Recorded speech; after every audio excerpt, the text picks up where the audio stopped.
Hey guys, welcome back to my channel Krishnavalli vlogs. ఈ రోజైతే గోంగూర prawns ఎలా చేయాలో చూసేద్దాం పదండి.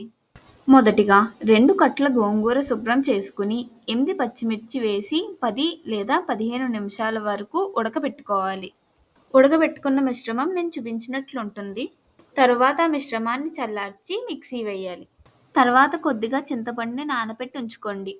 ఇప్పుడు కూరకి కావాల్సిన పదార్థాలేంటో చూసేద్దాం.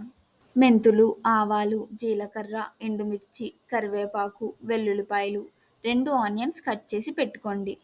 రొయ్యలు శుభ్రం చేసి స్టవ్ మీద పెట్టి వాటర్ ఇంకిపోయేంత వరకు ఉంచండి. వాటర్ ఇంకిపోయిన తర్వాత ఉప్పు, పసుపు, కారం, ఆయిల్ వేసి వేగనివ్వండి. ఇంకో పక్క స్టవ్ మీద కడాయి పెట్టి ఆయిల్ వేసి ఆనియన్స్ని వేపుకోండి. అవి వేగాక పోపు దినుసులన్నీ వేసి 2 మినిట్స్ వేపాలి. తరువాత కడాయిలోకి రొయ్యలు వేసి వేపాలి.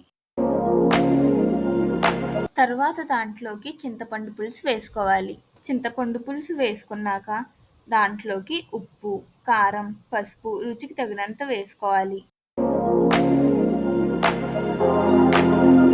ఆ మిశ్రమం మరిగేటప్పుడే ముందుగా మిక్సీ పట్టుకున్న గోంగూర మిశ్రమాన్ని వేసుకోండి. గోంగూర మిశ్రమాన్ని వేసుకున్నాక ఒక 15 మినిట్స్ ఉంచి స్టవ్ కట్టేయండి.